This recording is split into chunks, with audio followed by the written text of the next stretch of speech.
I was laying there in bed with Claire one night, and she looked up at the ceiling, and she's staring up at the ceiling, and then she like reaches over and she grabs my face, and she like turns my face so that it's like right in her face.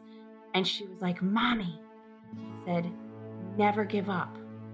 Never ever give up." Like, just so like, oh my God, like this child wanted to give me this message, you know? Um, and I said, "What, baby?" I'm like, "What did you just say?" She's like, "Mommy, never give up." And I said, "Okay." I'm like, I won't." You know, like, she was so serious. She was so like, this was something she had to tell me from a 2-year-old. It's like, how does this happen? Hello, and welcome to Grief, Gratitude, and the Gray in Between podcast. This podcast is about exploring the grief that occurs at different times in our lives, in which we have had major changes and transitions that literally shake us to the core and make us experience grief. I created this podcast for people to feel a little less hopeless and alone in their own grief process as they hear the stories of others who have had similar journeys. I'm Kendra Rinaldi, your host. Now, let's dive right into today's episode. Welcome to today's episode. I am so excited to have my friend Jen Zwink. She is a podcast host of Widow 180. She's a mother. She's a widow. She's an optometrist. How many hats do you wear? What other hats do you wear? What other one am I missing? Mother, daughter, son. Not son. You're not son. Welcome, Jen. Thank you so much for having me, Kendra. I love your show. I'm so excited to be here to talk to you today. I am so excited you're here too. Now, I'm going to tell the listeners something. So, we actually recorded this a while back. I'm very transparent. So, I'm going to tell the listeners this. We recorded this a few months ago, and the internet gods were not in our favor that day because afterwards, when I heard the podcast, the sound was horrible on my end. It was not good connection. I was like, oh no, now I have to try to ask Jen to come on again. And so Jen and I have chatted then a few times, but since Yeah. it's been a few months, it will be like listening to your story fresh and new for myself again. And FYI, we just talked for like 25 minutes just prior to recording, just exchanging little notes here and there. Because we're both podcasters. It's like, oh, what are you doing? Oh, do you need a host? I have another guest for you here. I love it. I love it. I, I love that too. I love the little community and support. It's not a competition, right? It's like, oh, let's No, support each other it's and not. then it's It's all a learning game too. We're like, how are you doing this and what works yeah. for you? Right. Yeah, because it is. We just all launched this recently. So let's let's go to that. When did you launch your podcast? And when did you launch it? This last year, right? Too? I did. Yes, it was July of 2020. Um but the idea was actually in my head for like 2 years prior to that. Oh, it It was just brewing. It was it was, brewing and then it until I just couldn't take it anymore. took me And then forever to make it happen, but it did actually happen finally, and it's been life-changing for me, so I love doing it. I just love it. awesome. And it's called Widow 180, and we'll find out the why right now as we hear Yep. this story. So, Jen, tell us your story about then how did you become a widow? So, my story actually when I became a widow was in, October of 2011, and this was just a normal day, a Saturday. My husband had been invited to a bachelor party, and this was a man that never went out. He was a total homebody. He loved being at home with us. We had our little girl Claire, and she was 2 years at the time, 2 years and 9 months. And so he was invited to this bachelor party in New Orleans. We live right outside of New Orleans. And he had decided he was going to go. And I was like, sure, fine, have a great time with a bunch of guys. And he was going to be staying down there overnight. So he didn't have to drive home. And I was like, I'll just see you tomorrow, have a great time. So he was texting me and we were talking actually the whole time that he was driving to go downtown. And so I had a really nice long conversation with him. It was probably 35 minutes on the phone. And that was the last time that I talked to him. But so he goes to the party. He was supposed to text me What um, city is this in? What in city New is this? Orleans. New Yeah, he Orleans, was in okay, New okay. Orleans. So, he was supposed to text me, when he got back to the hotel, like, just to let me know that he had gotten home or, gotten back to the hotel safe and sound. So, I remember looking at my phone at, like, 5 o'clock in the morning, and he still hadn't texted, but I just wasn't thinking anything of it. I'm like, "He's just out having a good time, whatever." So that was Saturday night. Sunday morning comes around, and he was supposed to be home by noon to watch the Saints game. And so it was like 10 o'clock in the morning. I still hadn't heard from him, no text, nothing. 11, and then like the game starts at noon. He's still not home. I was like, what is happening? I don't know where he is. So I text his friend, and his friend said, well, let me go check in the hotel room and just see if he's there. So he went to go and try and knock on the door and find him, and he wasn't in there. And so he called me, the friend, and he said, he's not back in his room. It doesn't look like he made it back to the room. Um, the last time that I saw him was when he left the bar, and he left the bar by himself. Like he was tired, so he left at like, I don't know, 4:30 ish in the morning.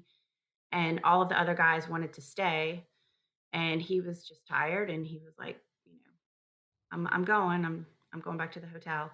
And he left by himself. Now that's the last time that he saw him. So his friend, this is the next day, the conversation. He's like, well, he didn't come back to the hotel. He's like, why don't you call your parents? He's like, I'm going to go to the police station. Why don't you come meet us down here? Have somebody watch Claire, call your parents. And I was just like, wait, what? So So this was by surreal. this time, it's like 2 o'clock in the afternoon.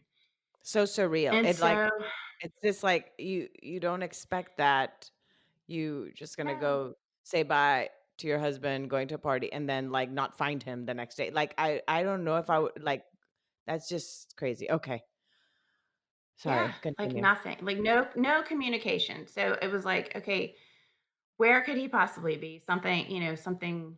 Is he? He. If you, whatever. I had no idea. So I did, what he told me. I called my parents. I said, Brent's missing, and we gotta. He didn't come back from the party, and so my parents came, took Claire, and then my dad came with me to go downtown. Um, I brought some pictures of Brent.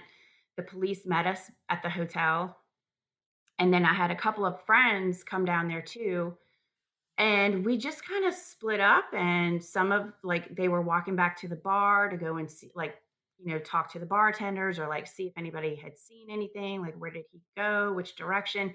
They have cameras at these bars, and so they were trying to like get footage, and the police were helping. And it was, by this time it was like hours had gone by, and we were trying to trace his phone. So we finally were able to do that, and we tracked his phone to a junkyard that was about 2 miles from the bar. So we go, this by this time it's like, I don't know, 8 o'clock at night.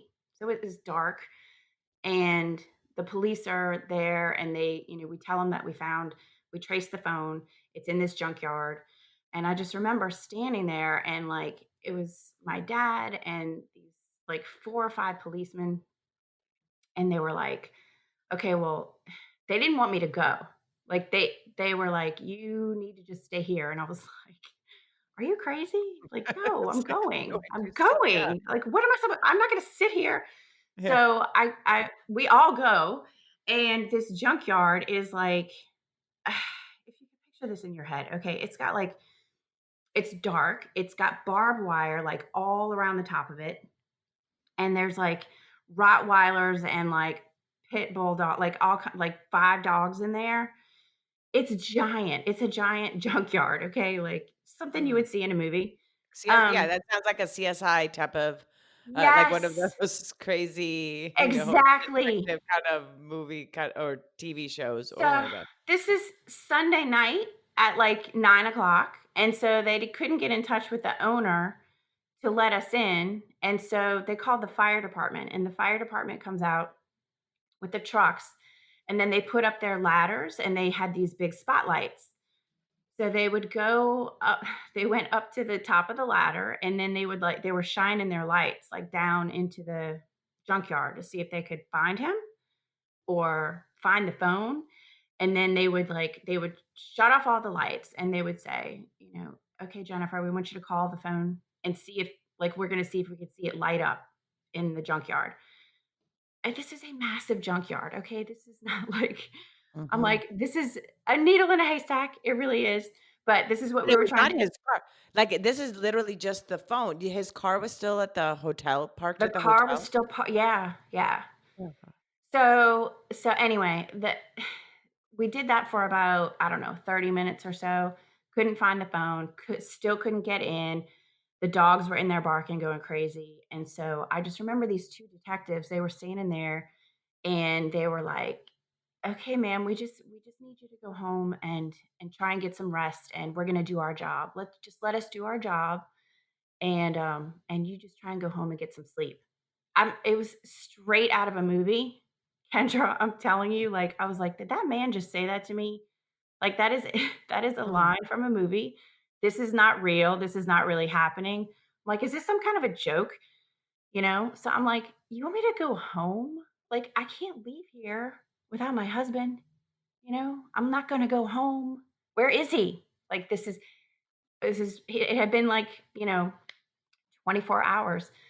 Um, but I did. We left. We went home, and I had my little girl still to take care of, and um, went home and tried to get some sleep. There's no way that that was happening. Um, but I just remember, so I crawled into bed with Claire, and I'm just sitting up in bed, and I'm looking around, and we had this little night light that was plugged in. For her, and it was casting a shadow up onto the wall, like, kind of directly in front of me, on the other side of the room, and I just kept saying over and over, I was like, "Brent, you have to give me a sign, like, I need a sign, tell me that you're okay, I need a sign, show me that you're okay, what's going on with you, whatever," and I look across the room, and the shadow was his silhouette, like, it was it was like life-size silhouette of him on the wall, and whether or not you believe in that kind of stuff or not, I that's it was It's your truth. It's your it was truth, it was absolutely. it was him, and it was the sign, and I looked at it, and I was like, "Nope." Like, I turned my head, and I was You just didn't wanna accept it. You completely didn't in wanna denial, but I was like, yeah. "I don't see that. I'm not listening to that. I'm not looking at that. Give me a sign. I need a different sign. Tell me that you're okay. I just need to know that you're okay." And then I look back over and it's still there. Like it Mm, was a silhouette of him on the wall. And then I just knew I was like, okay, I'm like, that's it, he's he's gone. Um, I still didn't want to believe it, but mhm, I felt it like in that moment. I was like, okay, like this is real. Um, and it wasn't until the next morning. So of course I didn't sleep. I just sat there all night.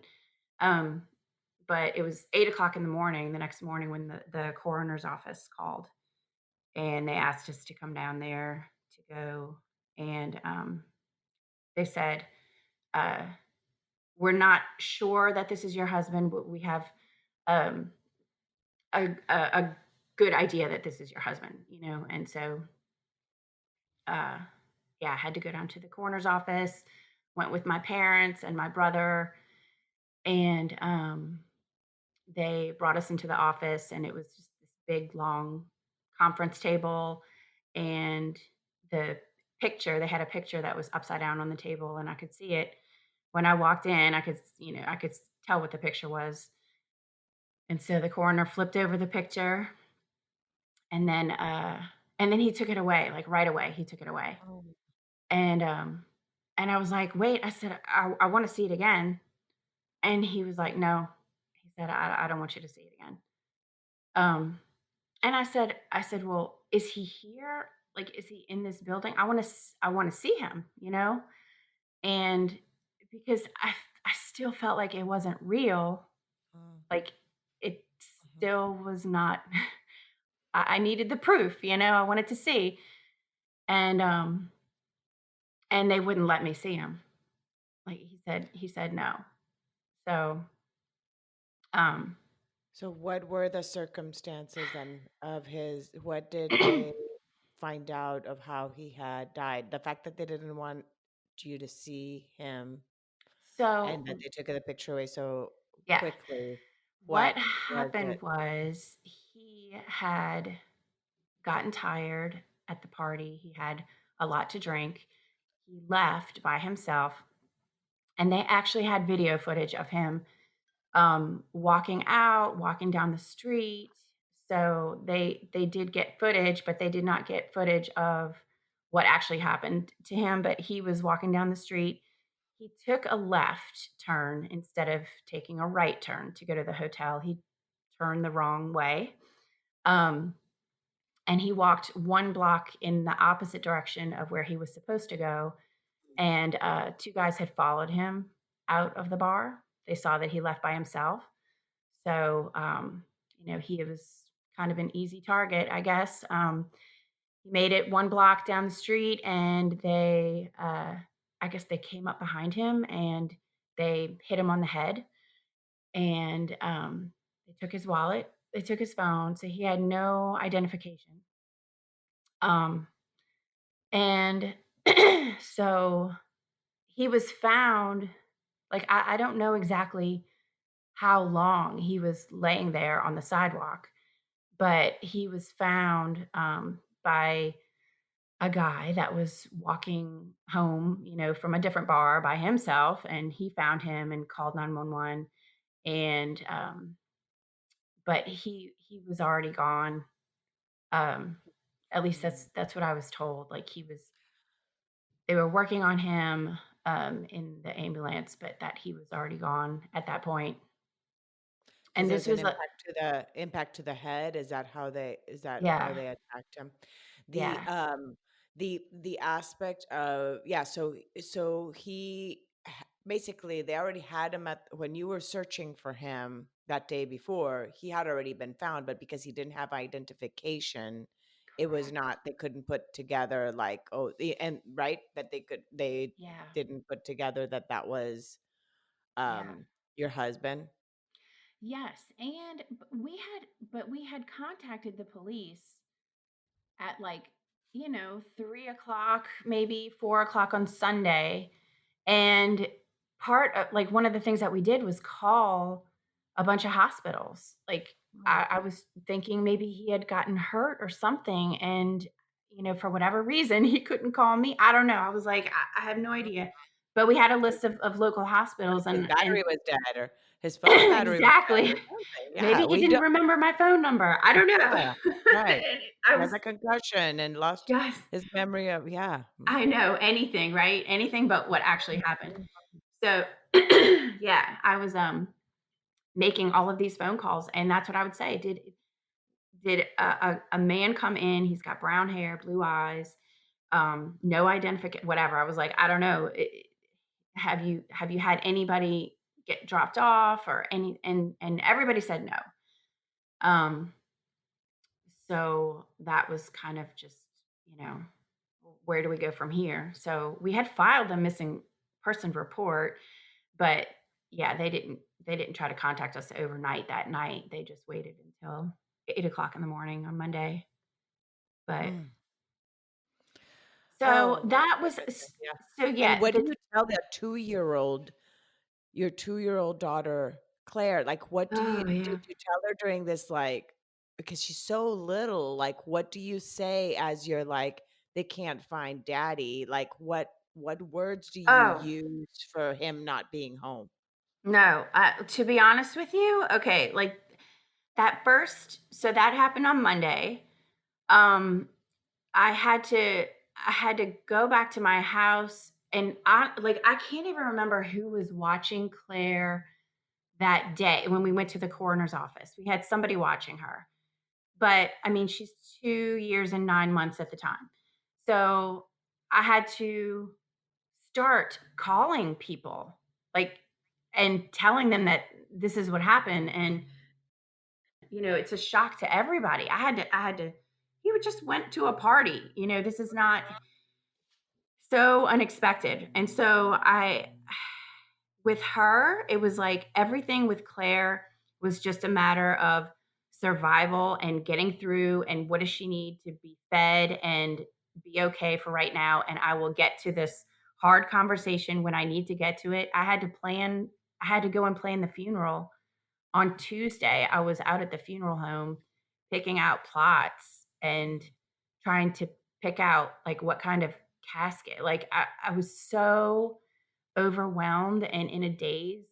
I couldn't even think about having a conversation with her You're just going until through the business of that's the part that a lot of times I'm sorry to interrupt. A lot of times, one of the things people don't realize, those first days and even weeks, a lot of what happens in your grief process is business stuff. And it sounds really weird, oh, but yeah. it's like what you said about days is like not only do you have this information about it, but you're also trying to plan a funeral, trying to select things, trying to Yeah. then afterwards dealing with paperwork, things like that. Like sometimes people don't really end up even experiencing their real start to their grief journey till a few weeks later after they're done with all the business, and I'm doing Exactly. air quotes as I'm here doing this. And it's something, yeah, lots don't realize. So when you check in with somebody and they maybe don't return your call as you're trying to check in to see if they're okay, just know they're dealing with a lot of stuff that is administrative stuff around the aspect of someone's death that you haven't Yes. even addressed the aspects of having a conversation, like you said, with your two-year-old child yet. So, No. um, thank you for bringing that up. Okay, so continue. Well, and then I didn't want to say the wrong thing to her either. Mhm, So, it was like, okay, in we ended up having the funeral a week later. Um, so this was the following Saturday because we had a lot of people that were trying to come in from out of town. Tuesday was the day I was actually making the arrangements. Friday was the day that I could actually see him at the funeral home. So it had been I had seen him Saturday when he left, and then I got to see him Friday morning at the funeral home. mhm, It was almost a week before we could even have the funeral and get that done. Um, so I was trying to get through that. At the same time, I had detectives that were keeping me updated with what was going on with the investigation mhm, because they were trying to track down more footage. They were interviewing witnesses or trying to find witnesses. Um, there was all of this other aspect of the case that was mhm. happening and that this person was still out there. Um, and so I also had that I was worried about because they took his wallet. So they knew where I lived, you know? Oh, yeah. Um, I was afraid. I was afraid to be in my house even though, nothing bad happened in my house. I was just thinking, what if? Like, Mhm, what if they decide to come here? mhm. Or, I had no idea. I was like, my brain was just everywhere with every idea. Yeah. Um, And actually, now that you said that they took his wallet, then were had there been any activity in any of his cards? No, and that's the Nothing. thing. No, Okay. nothing. And Wow. Kendra, when I tell you this man probably had not even like $50 in cash. It's like, who has Mhm. cash? Yeah. Yeah. What are you trying to take? Mhm. That's like his life is less than $50 in his wallet. I don't understand. There's no rhyme or reason to any of it. Um, there's no reason. It's No pity reason for this crime to have for, happened. like, to go get their next hit or something, they're Yeah, probably a drug related or things like that, because yeah, what right? Because if they didn't use yeah. the cards and if they threw Nope, discarded the phone, it's not even like they no. uh, Yeah, I yeah. wow. So, I had the, um, activity from the detectives, that was all happening, and then back to Claire, I was Mhm, trying to figure out what the best approach was. What was I supposed to say to her? And she had been she's barely talking at that point. She's kinda, like, asking some questions, like, she was like, "Where's daddy?" Or, um, "There's daddy's car," like, in the driveway and stuff, but it was probably a couple of days after the funeral, and I ended up going to, there was the children's hospital, they had a counseling center. Um, I went to them to try and just get some direction and find out what I was supposed to say to her and how I was supposed to say it at a 2-year-old level. mhm. Um, and so I did. I sat her down with it was with my mom and my dad and my brother, and I was just like, I need somebody else to be here just in case I just really break down and I have to leave the room. But I just kind of said, you know, Daddy's in heaven. I took out a piece of paper. I took out some crayons. I was drawing pictures of him and of I don't know. I made him look like an angel. I put a halo on him. I drew clouds and I tried to draw a picture of her and I, just like, this is us and we're here and daddy's above, he's in heaven and he's watching us. And I mean, what do you say to a 2-year-old? She was Exactly. like, okay, mommy. And then like, can I have a snack? I'm Mhm. pretty sure that's how the conversation went. She didn't get it. And that's understandable. Um, Did that conversation change through the years, of course, as she was getting oh older, yeah. things, of course, got deeper and so forth too with that. Because you Yeah. got to be able to explain a little more as she got older Yeah. what had happened. Does she And it know was now all the details that, now that she does she's, not. almost 12? Mm, She does not. She hasn't asked me at this point, like, any of the details. mhm, She, uh, she doesn't know the full story, and I think we're getting to the age where she can definitely understand that a lot more, so I know it's gonna come up, and I'm ready to mhm, have that conversation with her. Um, but yeah, over the years, it's definitely been, um different in the level of, like, what I can say to her and what she understands for sure. But that mm, that first few weeks, it was really another really strange thing happened, about I guess it was about a month uh, after he died, and I was I was having a really hard time, um, again, just trying to, like, survival mode, right? I'm just trying to get through the days and do all of the administrative stuff I have to do, figuring out like work and life and all of it. And I was laying there in bed with Claire one night and she looked up at the ceiling and she's staring up at the ceiling and then she like reaches over and she grabs my face and she like turns my face so that it's like right in her face And she was like, "Mommy," she said, "never give up. Never Mm, ever give up." Like, mm, just so, like, oh, oh my god, like, this mm, child wanted to give me this message, you know? Um, and I said, "What, baby?" I'm like, "What did you just say?" She's like, "Mommy, never give up."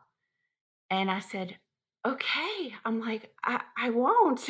You know, like, she was so serious. She was so like, this was something she had to tell me from a two-year-old. It's like, how does mm. this happen? Um, but yeah. what is your real what do you truly feel happened there? Oh, that was him for Mm, sure. okay, because that's I was how I see struggling. I was I have chills, and struggling, yeah, the fact Kendra. that she was just laying there in bed looking up and all of a sudden turning with such assertiveness, to speak to you Oh, that yeah. way in a two-year-old, I feel I completely see that. I had, This is a my child who little can goosebumps. barely speak full sentences, right? And she's like, "Mommy, never give up." Ah, And then she let go of my face, and then she just, like, looked back up at the ceiling. So, like, I kinda, like, turned my head, like, I was like, I looked up at the ceiling too. Like, I'm like, "What am I gonna see if I look this mm, way?" You know? I didn't see anything, but I so feel it in beautiful. my heart that she was relaying a message from him for Oh, sure. that's beautiful. So beautiful. Okay, Crazy. so that is what happened then at that time. Now, take us, since I know that I remember this part of the story, into what then, the incident right before you decided you were gonna leave. So, Oh your god. Okay. food with your mom at a Yes. fast food restaurant. So, This was let's Brent that's a Was killed mhm. October 16th. He was killed. Um, this was 2 weeks later. So not it was shortly after. It was the week after the funeral. And again, I'm still like afraid of being in my house and whatever. So my mom said, she was running some errands. She's like, come and meet me for lunch. And then we'll go run errands together. I was like, okay. So I meet her at a McDonald's, and I have Claire, and uh, we're in the McDonald's, and my mom takes Claire into the bathroom, and we were potty training her at that point. But I was sitting there at the table, just in a daze, and I'm sitting there eating my French fries, and I hear, like, behind the counter, the workers are kind of talking back there, and it's getting kind of loud. And I was like, okay, what's happening? Something is happening. I don't know. Um, and then I see right outside of the window. So I look to the right, and a cop car pulls up, like screeches, like "Arr," right outside the window. And this policeman gets out, and then he runs into the McDonald's. He has his gun out, runs in, he goes into the men's bathroom, and then he comes running back out with his gun up, whatever. He jumps back in the car, and then he like screeches off and drives off. Look, wait, So there's sound effects and everything in this one, you guys. Sound effects with the this is exactly what happened. it's I am a not full on kidding this you. is the this is the part 2 of your movie. It's like This is the okay. the junkyard with the Rottweilers outside, like, You I'm think I'm like making movie this mode up, here. right? Just Like, yeah, no, no, I know you're not, and that's the crazy. thing, it's like life when we see movies, we gotta know, and these shows, there that's the thing. These things have actually happened to some extent to people. It's like, so Yes. what you're saying with the screeching. Okay, so then this Okay. police car yeah, I always So interrupt because I I'm always like saying to also add the lighthearted part of here in the conversation to something hard, right? oh my So, god. so So I'm sitting there, and it's like slow motion eating my french fries, right? Like, I am just like, "What the hell is happening?" So so I'm, like, totally visualizing I that whole thing of, like, the french fry, like, literally, like, hanging from your lip, yeah, I'm like that. like, This "Okay." and your daughter, the thing is that if they run to the bathrooms, like, and your daughter's in there with your mom, like, Yeah. I'd be So freaking out. Okay. So I look over and I hear the workers say, "Oh, um, that bank across the street just got robbed," and the guy was, like, running over to the McDonald's. That's what had happened.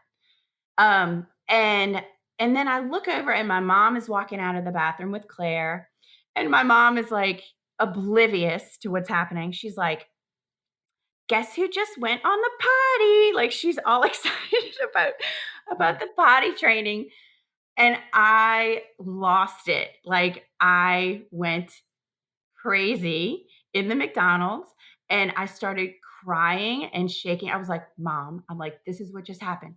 I'm like, contract, you yeah, totally missed it. This is what just yeah, happened." I'm like, "This and this," and the people are still talking behind the counter, I started shaking and crying, and I was just like, "What is happening?" And this is a good neighborhood, okay? This is not mhm, bad things don't happen in this neighborhood. It is a very nice neighborhood, and this happened to happen on that day, 2 weeks after my husband is killed. mm, Um, and I was just like, "My world is closing in on me, and I do not feel safe." That's mm, right. So, I just said, um, I gotta go. Like, I don't know. I can't be here. I can't be here." My mom had to, like, take me and, like, physically hold my shoulders, and we go to walk outside. She's like, "You gotta get some air," because I felt like I couldn't breathe. I was having a panic attack, Well, like, I was. what you just said, like, you felt the world was closing in on you, that is so claustrophobic, like, you're right, you can't breathe because that Yeah, is exactly what is happening, it's like seeing, like, these walls, Indiana Jones style kinda thing of the walls just kinda, closing and closing and closing on you, yeah. like, I It was oh, violence. It was a lot of violence. oh, And I was wow, just like, it's too close, mm, all of it. It's too close to me. And that's what I felt like in that moment. I was like, I don't know what I'm doing. I have to leave. So I was like, she took me outside and I said, "What is happening? Like, what is happening in the world?" I started asking all these questions. I was like, "I can't deal with this, mom." I was just like, she's hearing me like rant and rant and rant. And I was just like, I'm really not handling this well. And anyway, I was crying and I kept saying things like, I just want to go away. I can't be here. I can't be here. And Claire is like, it was a beautiful sunny day. I remember this. And she's mhm, running around and there's these little butterflies and she's just like chasing the butterflies and we're outside like in front of the McDonald's. And so I'm like having a nervous breakdown and my mom is trying to talk to me.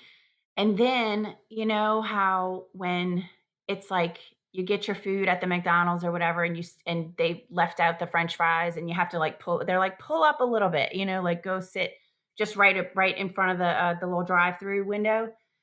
Um this It was a minivan pulls up and they stopped like right next to the little play park where we were standing. And it's a family in there. It was a guy and then the wife was sitting next to him. They had kids in the back of the minivan, and he had his window down, and I guess he's like just watching me have this nervous breakdown. But then he said, "Excuse me." He was like, "Ma'am, you have a beautiful daughter." Like he said that to me, and I mm. kind of stopped. I stopped hyperventilating and I stopped crying. And I like look over at this man who is just a random man with his family in a minivan. And he snapped me out of it. It was like, again, it was some kind of divine intervention because, It's again the don't is like your again, little Claire's hands on your face saying, "Never ever give yes. up." It's that whole thing of, like, come back to what really is the most Yes. important aspect right now in your life, and Yeah. it's your daughter and being okay for her, and in that oh, wow. Yeah. He said, "You have a beautiful daughter." And Mm. I don't even remember what I said to him, but I just kind of looked at him and then I looked over at her and I was like, "Oh my God, he's right." Mm, Like, I do have a mhm, beautiful daughter. I need to be here for her. I need mm, to get my stuff together. Like, this cannot be me, you know? mhm, mm. Um, I need to do something. I need to handle myself better and get a grip, you know? Um, but I also had that part of me that was like, I don't feel safe here. So I immediately went home. I went straight from there, went home, and I booked tickets to go to our favorite vacation place, which was the Turks and Caicos Islands. It's a little island, Providenciales, is in the Caribbean, and I said, I'm going to go down there for like 2 weeks. I'm going to go with Claire. We're going over Thanksgiving break. I just want to like get away, you know? And so I booked those tickets. A couple of weeks later, we went, and it was probably on our third day down there um, when I was like, I feel like I need to stay. And Brent and I had been to that island probably twice a year for the 5 years before that, so we were pretty familiar with it, we loved it, um, it was our fun place, our vacation place, and it was super peaceful and just quiet, and it's not a big party place, there's not much there, um, so I said, I think this is where I need to be. I just felt it. I felt it was like this like nudge of the universe, like this is where you need to be. And logically, that did not make a whole lot of sense because I didn't know anybody on that island, not a soul, not a single person. Um, and it was just going to be Claire and I. And he, by myself, and my husband has just been killed. I just felt in every part of my being that I needed to be there. Mm. So I found a place in that 2 weeks that we were down there. I found a place to stay that was going to give me a 1 year lease, and I said, I think this is what I'm going to do. And so came back home, and I told my family, and um, I said, I'm going to go, and I'm going to go for a year. And they were like, a year, that's kind of a long time. What about just 6 months? And I said, nothing is going to change in 6 months. I know that. Like this feeling is not going to go away in 6 months. And I said, I'm going to go for a year. And their response was, I mean, of course, they were concerned. Nobody tried to talk me out of it. My dad actually said, well, nobody knows how you're feeling right now. Nobody knows what you're going through. So you do what you feel like you need to do, um, whatever's going to help you. Like they were supportive, That's so you know? supportive. And that's so true right there because he was being very empathetic as to what you were going through. And again, like he said, they did not know what it was. They knew what it was to lose a son-in-law and what they were going through, but they didn't have a child that they had to think about. Like, I mean, they did have you, Yeah. you're their child, but a little 2 year, now that was left without a dad. Um, to think about, and so that was so good that you had their back, that they had your back, and they had your Oh support, that they were yeah. supportive. And Mhm, the other thing that they were supportive either way. They wanted me to come and move in with them so that they could help take care of Claire. mhm, Like they would have gladly just let me move in, let me sit curled up in a ball on the sofa for however long I wanted to.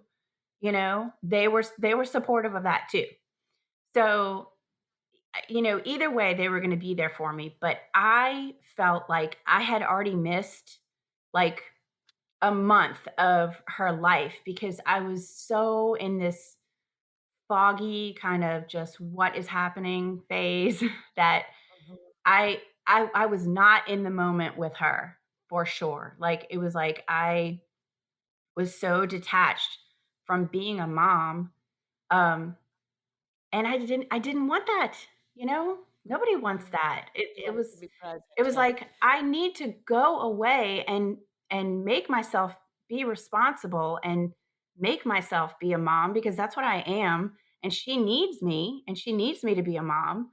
And so I had to just remove myself from everything and everyone and just be a mom, you know? Like I just it was so January 1st, I had signed that lease, packed up 4 suitcases, and, What'd you do most of with it your was stuff in your house? What did you do with your house things? so my brother moved into my house, and he Oh, he okay. didn't but he wasn't there all the time, like, he would go and house sit, like, 3 days out of the week. He would, Mhm. he would stay there on the weekends, and then he would go and stay at his house the other days during the week. So it was somebody was in my house sitting, but not all the time. But it was really, really helpful for him to be around. So And so you were gonna pay 2 leases, your own home or 2, mortgage your own yeah, mortgage,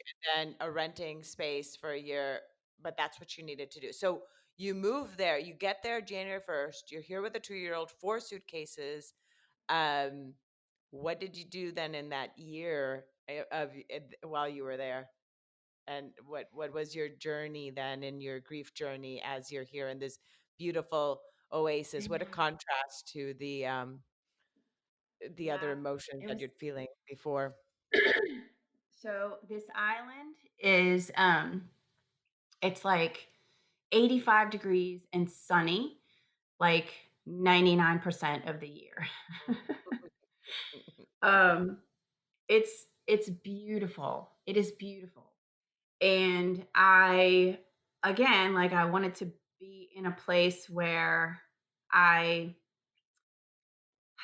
I knew I had to grieve. It was so weird, Kendra, what I did. Okay, so I had my condo that I had rented and the front part of it like looked out onto the beach. So it was one of those big sliding glass window things, the sliding door and I kept those shades open, like, the entire year. I didn't really close those curtains at all because I wanted to let the light in, and I wanted to I needed to have that light come in. I don't know, it sounds weird, but, No, it's like a and then warmth. You needed that in order for your healing. Like you moved there. yes, It was a therapy session from nature was being your therapy to some extent. yes, yes, and so in the back in the bedroom was set up on the backside of the condo, so it wasn't facing the beach. And I had all of those curtains closed and, I never opened them the So entire your year that I was So there. your bedroom, you kept like the space. So okay, I'm trying to vision here. So sorry, I'm like such a visual person. Like I'm making so the front sliding doors and your home always open, always sun coming in. Your Yeah. bedroom though, you never opened. Do you feel that you would choose which area of your home to be in? I know Yes. I'm am I totally overanalyzing this? But is it No. like did you choose depending on your emotion? If you needed to Yes. cry, was that your space in your room? If you wanted Yeah. to just kinda snap out of it, you'd be in the living room? Yes. Yes. That is I love that is exactly what I did and how I ended up setting it up, and that was I don't know how I did that just, like, subconsciously or whatever, but yeah, I made this space where I could like, this is my sad space, you know? uh, This is where I'm gonna go, and if I need to just lay in bed and cry and watch reruns of Friends or whatever, I'm gonna sit in here, and this is where I'm gonna do it. But I a I lot of think times this is a I great made myself uh-huh. what you're saying though, Jen, you don't understand, like, right now, it's so wise because sometimes, like, you don't know what tool you've never been through this before. You don't know what tools to use for your healing. You just kind of, like, go with it. So you created your own tools as you were navigating grief, and this was one of them. It was creating a designated space for your grief to be completely The naked, basically. focus. Yes, Yeah, and that's that was where exactly you could it. just and that you could express it there, but also knowing that there were other areas in which that that part of the sadness of the grief, because again, grief can be laughter and grief could be other moments, but that aspect of the grief of this crying and so forth was not going to be like in the living room type of thing. So I that's Yes. just amazing what the your own what your own, soul or, created for you for your own healing. Yeah. It was a I set it up. I did. I set it up for like this is where I need to heal. Mm, This is what I feel like I need to do. And and then so Claire ended up going to a little this was probably a month or so after I got there. Um, I had enrolled her in this little British uh, school. Just it was like 2 half days a week or something. It wasn't a lot, but it was enough for her to go and get some exposure with little other friends kids. and stuff. And then I had some time to myself, which I really needed. Mm. Um, you know, I I cried in front of her and I talked about him in front of her and I did all of that, but I you need time on your own, it's being a mom and it's she was 3, it's like it was 24/7 and I just also needed that time to myself. So I did put her in a little school.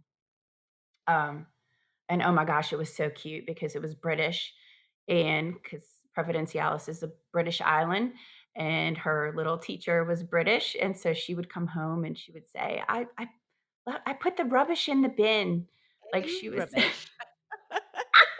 was so cute. So fancy, so fancy.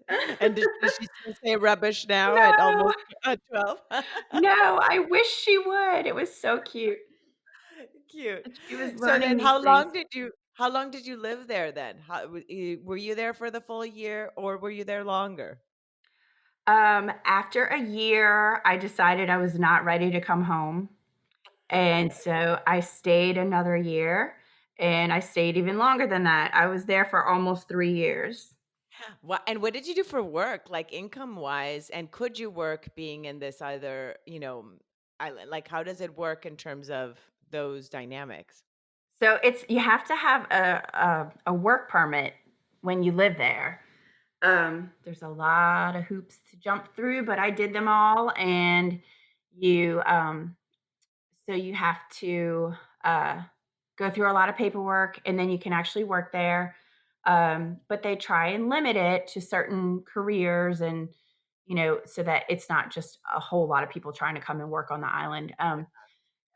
So I did that, and I just got a part-time it was like a part-time work permit, and there were 2 optometrists on the island, and I ended up working with one of them, and I did some volunteer work with the other one, while I was down there, and so I did a little bit of work while I was down there, but most of the time, um, I would come home because we did come home. I didn't stay there, the full it was if she had, a break for, like Easter break was, like, 3 weeks for her Okay. school, I would we would come home. We would come back to the States.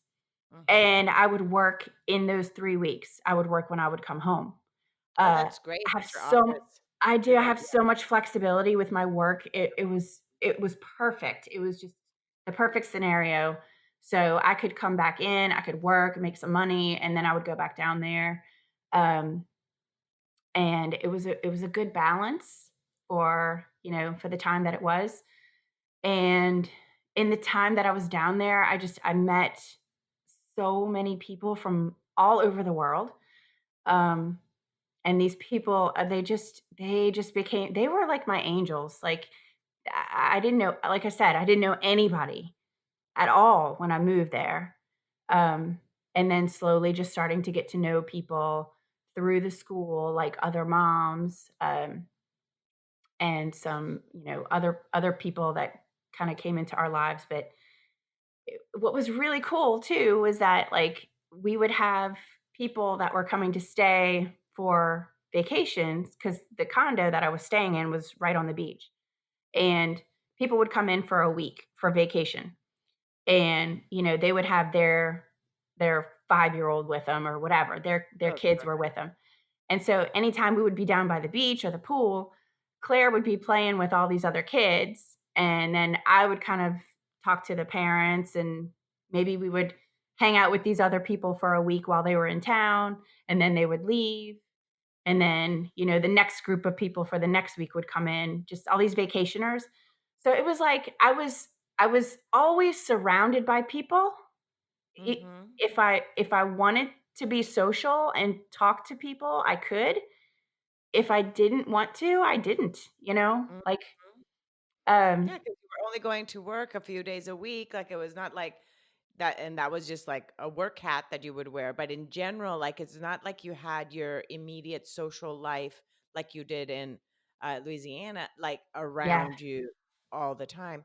The I curiously, did you share your story with some of these vacationers? Like, would people be asking, like, "Why are you living here?" Like, "Are you Yes. vacationing?" Like, was it was it part of your healing journey to also share your story with people So that you'd meet? that is so interesting that you say that, because at first it was, like, so hard for me to say it over and over. Like, anytime I would meet anybody, like, and I would tell them, it was just repeating that story and repeating that story, but I didn't know it at the time, but it is part of the healing process is to tell your story. And I was doing that just because of where I was. Like, I Meeting new people every time, yeah. every weekend I would meet new people, or, anybody that would move to that, whatever. It was like I had to kind of repeat my story and kind of, be okay with telling it, which it brings up a lot of anxiety when, when you have to talk about those painful moments in your life. But um it was healing, and I didn't even realize it at the time, but that was another thing that was healing me while I was down there, was having to repeat that story over and over again. That is, yeah. And doesn't it feel different now, these many, 10 years later? Does it feel very different now when you share the story, like, in terms of your anxiety being Oh, less yeah. of, and it's more like matter of fact, like, this is what happened? Do you feel that in terms of when you share the story? I still feel, like, a little tense when Mhm. I tell it, like, even just now, like, when I was telling it in the beginning of this interview, it was like I kind of feel like that short of breath, like, tense in my chest. Um Mhm. But I don't have a problem with those, like, trigger words that I did before, because Okay. there were certain words that would really, really get to me, um, and, uh, even, that like, the word death, the word die. I mean, I could these are words that, like, I had a really hard time even, like, hearing. I couldn't Mm. speak them. I was like, I had a rough time with those trigger words for a while, but And it's interesting that you say that because I've learned that from doing this podcast. I have to sometimes listen to how the person I'm interviewing refers to the death or the loss or the taken from us or from, yeah, the way that they phrase it. And then I've had to ask, like, how would you like me to refer to that incident? And it's something, and I don't do it every single time, but I've noticed in some cases I'm like, okay, should I just keep on saying the day we lost, the word I lost, instead know. of saying, even though that's not the word I use personally for myself, being sensitive to the words that the person that is going through that specific grief feels comfortable It is so using. true. Yes. Mm, Like, when you just said "taken from us," like, that feels comfortable to me, mhm. but when I say the word when he died, like, it's something about that word, it's just like I don't It's do so well with it. heavy. It's a weird Well, it's thing, also because Kendra. it's not a word. No, no, no, I get it, Jen, because the thing is that in a conversation that I had this week with the rabbi that I interviewed, we're talking about that in general, we have not, even as children, we are not talked about death even as kids as often. He was saying about how we do a disservice even to our own children, like when a goldfish dies and the parent just Yeah. goes, flushes down the toilet and go gets a new one and puts it back in the tank and doesn't tell their children. Or, you know, or they Oh, send the yeah. dog, or the dog it dies and it just went, and they don't say, they just went, it went to a farm, to a doggy farm, or, you know, Yes. so we are missing the opportunities as parents. And then maybe in some cases, some of us, in my case, it was a little different. And maybe that's why I'm so comfortable talking about death. That was not, death was just matter of fact in my home, um, kind of thing, that, you know what I mean? And it was Yeah. not something that we did not talk about Uh-huh. necessarily. So, um, it makes a difference in how then we as adults then may relate to that word because of however it was not necessarily talked about in our own upbringing. Yeah. Exactly. Mhm. So, Exactly. okay, we're gonna jump forward a whole lot because we're going to move to the Okay. present. Because now we're gonna, I want, you are now married and you now have a young daughter, Yes. but I want you to share your reconnection with your current husband because Ugh, I just love that. Yeah, I love your okay. love story too. So, the and how beautiful that you've had 2 love stories in your life, that Yeah. you have, and, um, yeah, it's just Okay. beautiful. And so please, if you don't mind, the only reason I'm, like, jumping like that is because you have to record other podcasts later today too, and so I wanna make sure we don't forget to share your Oh, no. present. So, okay, after we moved back from Turks and Caicos, I had decided to sell my house. And again, not like nothing bad happened there, but um, I just needed to move forward, and I didn't think that I could do that in that house. So Claire and I ended up moving in with my parents, and they had this space that's above their garage. It was like, a 3-car garage or whatever, and they had a space that they built out this little apartment for us. And so a lot of things got moved around in the shuffle of going from this house to the storage unit, boxes, whatever. It was like there was just stuff everywhere. Um, and we had moved back. It was a couple of months after I had moved back in with them.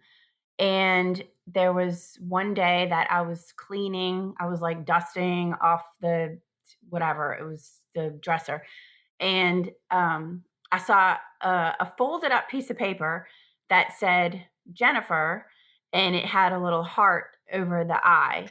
And so I pick up this piece of paper, and it's folded up. And I open it up, and it was this 5-page letter. And I sat down and I started reading it, and I remembered this letter. Like I had remembered getting this letter um, when I was a teenager, when I was like 15. uh, it was this love letter from this boy, um, and he was going on and on about, "I never believed in love at first sight," blah, blah, blah, blah, blah. So I'm reading the letter and I'm laughing and I'm just like, "This is so funny." At the end of the letter, he had signed his full name. Like, he had signed, "Doug Zwink, this is where I live, this is my phone number, this is the school I go to, this is where I'm gonna be going to college," all these things.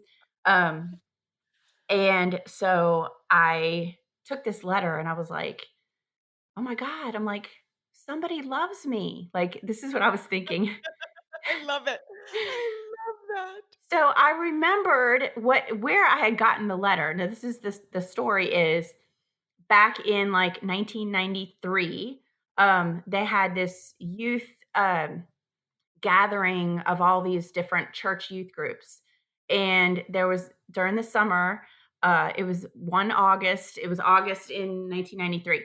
And all of these different church youth groups, and I'm talking like 20,000 kids, like it was all these 20,000 teenagers. Everybody got together for this conference. They did these things in the Superdome. We had activities. So it was Friday, the very first day of the conference. I had walked down the little aisle one way, and then he had come with his church the other way, and we met, like, right in the middle. so in our seats, and we started talking, whatever, we hung out. It was totally innocent. I was 15, he was 16 at the time. Church thing, but we ended up hanging out the whole weekend. It was like 4 days, so, like, Friday, Saturday, Sunday. Monday is when he left with his church group to go back to Michigan. Um, so he wrote me this letter on the plane ride back to Michigan. He wrote me this love letter, and then he sent it to me in the mail, and I remember getting the letter when I was 15, but at the time, this is what I tell people. Okay, at the time, this is 1993. There was no internet, there was no email, you had to make a phone call. It was like $2 a minute or something to call somebody in another state. This was like different times, Yeah. you know? Yeah. Yeah, I yeah. didn't I didn't have a driver's license, I didn't have a job, I had I'm like, "He's in Michigan, he's going to college, I am never gonna see this boy again," Like, that was my thought, and I am a horrible person because I did not write back to him because I was like, "I'm never gonna see him?"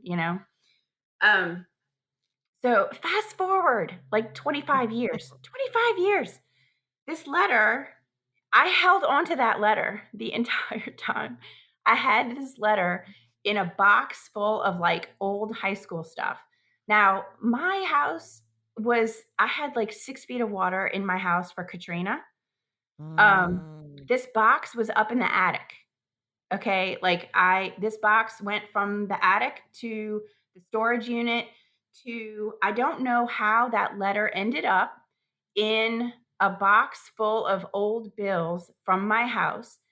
My mom was going through this box of bills, like, it was, like, the phone bill and, like, the electricity bill from my house, and she saw the letter, and she saw that it said Jennifer with a little heart over the I, and she was like, "Well, this doesn't look like it belongs here," so she put it on my dresser, and so that's how that letter got there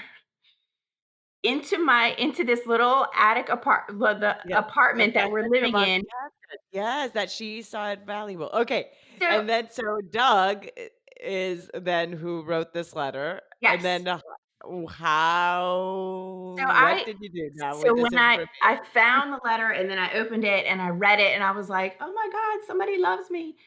Um, I saw his full name because there's no way if he had signed Doug, I would have remembered his last name.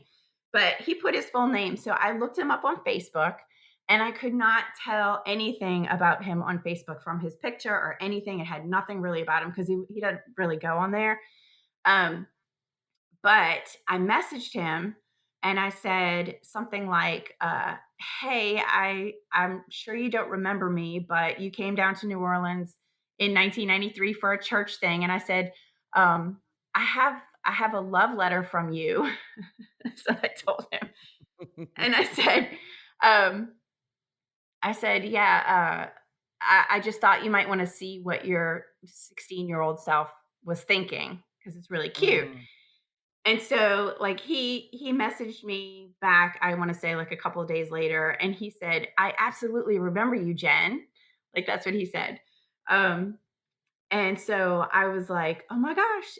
We started kind of messaging back and forth, and it turns out he was divorced, a couple of years before that. Um, and so it was just this timing thing. We started talking on the phone. Um, I wasn't really looking to be dating anyone at that time, and when I tell you, like, I was living in an apartment in my parents' garage, like, with my Like being a daughter, like I'm like, I'm not really in, like, this headspace, but it's like a timing thing? It's just like this you can't ignore those things when they happen, like, there is a reason why this letter ended up where it did. yes, yes, Um, and I couldn't ignore that. I'm like, How is this possible?" This letter has survived 25 years and a massive hurricane and her and me yeah. moving 20 times, like anyway, I don't ignore those things anymore. That's like a slap in the face from the universe. Like, hello, this is Think so you started yeah, do you think that that was something new for you in terms of, like, the whole aspect of listening to signs, even oh, yeah. from the shadow to then her grabbing your face to Oh, then the yeah. gentleman saying do you think all of that of really listening and being in Oh, tune with what's happening is something new to you since Brent's death? yes. Mm, Yes. All you have to do is pay attention to these things. Like, don't like, there are so many signs and nudges that point you in a certain direction that you just kind of brush off sometimes. mhm. But if you really pay attention to it's it's life changing, like anyway. So yeah, so I get in touch with him. We ended up meeting, like re-meeting, quote. He lived in Chicago at the time. Um, and so we got together a couple of months later. We had been talking on the phone for a couple of months, and then we were like, maybe we should re-meet. Um, so yeah, then I had to tell my parents, I'm going on a date, but it's in Chicago, and can you watch Claire? Like it was like, Mhm. um, so yeah, we went out on that date, and then 10 months later we were engaged, and then 10 months later we got married, and then we now have a little girl together, and she Uh-huh, is and two you're and a still half. in Louisiana where did you move then too? Because you were different so how did you guys Yeah. decide where you're gonna live? So we did debate if I was gonna move to Chicago, but he doesn't have any family in Chicago, and, like, all of my family is still here in Louisiana outside of New Orleans, and so we figured with Claire and then baby on the way, this was a good place to be, Mhm. and he has a lot of flexibility with his job. He does um, Okay. Yeah, same IT with my work, so husband. he works from home a lot of the time anyway. He travels a little bit, um but yeah, it just worked out better for us to be here, so we have a new home, and we started this new life kind of together, and it is unexpected, but Uh, that's yeah. just it's so, like, beautiful just to see how all these little things just, tie in. I needed you to share that because I'm always like I don't like, I'm one of those that if I had still the Hallmark channel, I'd be watching those, and your story is like a Hallmark kinda movie. Uh because it has those aspects of that, of the finding the letter. I'm literally if I could just like we should just send this recording to somebody to write the movie script of it. Um, because I just see the moment of you finding the letter behind the drawer, the dresser, like, oh, I it's like that know. pivotal moment. It's just so like it's not made up, it's real. It is Um real. it is real. Jen, now what would you say? Because so in terms of tools, your tools you created yourself in your journey, you decided you needed to move away from the space that was kind of closing you in, you moved. Then you created your tools of knowing when you needed to be on your own and be with your grief and when you were okay with being with people by being in that space there in the provincialis is that what Uh-huh, it's called. uh-huh. Okay, and then you use your family, of course, was one of these support aspects that you had in your journey with grief. And then, of course, the focus being okay for your daughter was this other, driving force. Now, what are some things that you could say that you are grateful for from having gone through the hardships that you did without dismissing the Oh my fact gosh. that you went through, that it's not dismissing the fact that Brent died is and is here, right? And by the way, I'm sorry if if I use the word that you lost Brent, but um, It's okay. That's what okay. what are some of the things that you feel you've grown or that you like you said right now you listen more to the signs in life. That's one thing. What other things do you feel you can feel grateful for or that have shifted or made you grow in this process? Oh, I feel like I have.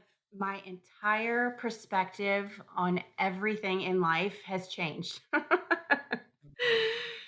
I mean, like every aspect, and I know what's important and what's not, and what to emphasize in my life, and what to kind of dismiss and get rid of, I guess, worry about the small things. I don't do that anymore. Things that used to be a big deal to me are not a big deal anymore. Um, but as far as being so I'm grateful for my new perspective Mhm. because I feel like I'm living a better life because of that. I'm more focused on what's important. Um, and I'm grateful that I was able to find out, who I'm supposed to be in the world.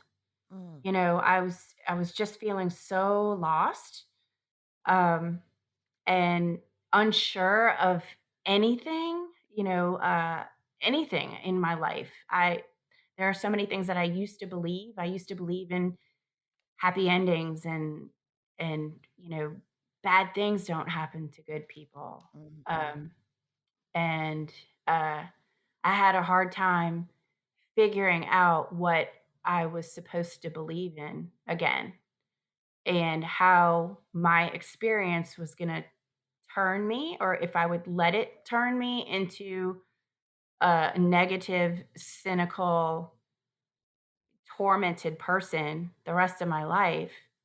Or can I take what I've learned in that experience and turn that around and do something with it? mhm. So, That is just those are all, like, huge. Those are all huge because they're life-changing because also just by you already just changing your perspective on life um and then the things that matter, just the ripple effect that has of how you raise your daughter and the person she's going to be because of your new perspective. Not, of course, disregarding the fact that she's growing up without her dad. yeah. But at the same time, is that if you had not gained that perspective, then she'd also be growing up without Yeah. part of you, you know what I mean? Like, she Yes. gained a part of you you would have not had otherwise. Yeah. I feel like I can teach her some of these lessons of what's important in life. Mhm, You know, it's not the material things. It's the people that we surround ourselves with, and it's the time, how we use our time. Um, that's the kind of stuff I'm definitely trying to teach her through all of this experience. yeah, But and now also not only Claire, but now also Penelope, that even though yeah, Brent is not her dad, it's still somebody that's present in your family's life all the time, and I'm yeah, sure is it something, with Doug, do you mention Brent's name often in your home? yes, Yes, and you have a podcast called Widow 180, yeah. which even though you're now married is still something that's part of you because you're still giving back. So tell us about a little again about the podcast and then how can people find you and your community? And then I'll make sure to put that in the show notes as well. So it's Widow 180, the podcast. And then you can also find all of the episodes on widow180.com. But my reason for starting the podcast and like shortly after Brent died, I had a local group of widows that I met with, and this was like within the first couple of weeks. Um, my friend put me in touch with this group, and I went to this lady's house. I didn't know anybody there, but I showed up crying and with like a box of donuts or something. And I had these people that came into my life that shared their stories. They were like a little further along than me. Um, but I could see those people as examples of what was possible, of like, there is hope for me. Like I will there is a possibility that I can be happy again. Like I don't feel it down to my bones and in my soul that I will ever be happy again, like truly happy. I just did not see out of that hopelessness and that despair. It was like this overwhelming feeling. But I had these other widows that I could talk to, and I could hear their stories, and I could talk to them about how did they cope, what did they do, what did they say to their kids, how did they deal with this work situation or whatever. It was like anything that came up, I had these people. They were like my lifeline. And so that was my idea with the podcast, is that I wanted to put out these stories for other people to hear, like if they don't have what I had, because Mhm, I wouldn't be where I am today without those ladies. And they are mhm. still a huge part of my life, which is why Doug is very understanding of, like, hey, I've got the widows are coming, like, like I meet with them regularly, like not lately because of the pandemic, but these are people that are in my life and they will be forever. So that was what I wanted to do with the podcast, was to put out these stories of hope, and you know to see these people that had walked this path before me, Mm. and how did they do it. um, Yeah, because when we don't believe in something anymore, like when we have no hope, like what do? We seek evidence, and we need proof that there can be something after this loss. um, that is and so what I had never seen heard it in that way that you just said. So when we in that moment of grief when we're hopeless and we can't even yeah. find it for ourselves, then we seek for in others that reassurance that there is light at the end of the tunnel kind of thing. Yeah? Yes. Yes. Oh, yeah, Yes. I had never heard it in the ways that you just said it. Thank you. And I feel like, yeah, it's like you you can't become what you don't see. It's a saying. But, to have that example in front of me and to hear that story, that's what helped me get through it. And Mm, so that's the type of stories that I wanted to put out on the podcast. So when I do my interviews, I'm usually talking to somebody who, I mean, these are people. It's really opened up my world, Kendra. It's like it's again another one of those really changed my life things that has happened, out of this horrible thing that happened to me, but this is opening a lot of doors for me now. But I'm meeting people all over the world. We all have this thing in common. Um, Everybody has a different story. Everybody has a different way that they got through it. So that's what I love to hear. Like, I'm so super passionate about it, and I know you are too. yes, But I am. I like, know, I'm like I get giddy. It's like, why would somebody get giddy talking about, grief? It's like, but it's just so intriguing, just the human how resilient we are as human beings and to hear those stories of resilience in so many different ways and like you said, different ways in which each person got through their grief. Although I always find that a really common thread has been, of course, some kind of support. Some kind of tool and something that they believe in that has kind of helped yes, them through that. yes, Have you noticed that kind of line in most of your stories too? Your yes. conversations? Yeah. Yeah. It's um it's been really interesting, um and I feel like I learned something new from every single person, and that's the other thing that I love, because I'm curious about everything. I'm curious about, like, life and other people's experiences. It's like, what um I just love the lessons that I am learning by doing all of this. So, it's really cool. Mm. Agreed, agreed. I feel the same way. And I am just again so grateful for you coming on my podcast, even though I can't be in yours because I haven't been a widow. I But I do send know. people to yours. I'm like constantly sending people to yours. And that's a great thing too. All these friendships that we, get to develop, like Yeah. you said, the people that you meet and then the friendships that you get to do. That's another thing to be grateful for. Um, and again, is that like you would like yeah, I always say it in a way that's still sensitive to the fact that is not that we're wanting saying that we're glad our loved ones are no longer here. It's not that. It's just that we always have to look at what else have we then gained in our own loss? Yeah, What have we gained in that process of losing something? And even within this year, a lot of us have gained a lot of things, even in this whole plus almost a year of the pandemic and so forth too. We've gained a lot too, even if I we've know. lost. I So know. it's a very good way of kind of seeing life of what did we gain, Yeah, not only what did we lose. yeah. So thank you once again, my friend, for coming on. Yes, thank you so much for having me on. This has been so fun talking to you. The same, and we could go on another hour, but we'll let the listeners tune into your episodes to hear more, to your podcast to hear more of your story and your interviewees' stories Oh, as well. yeah.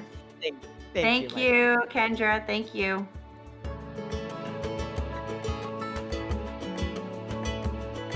Thank you again so much for choosing to listen today.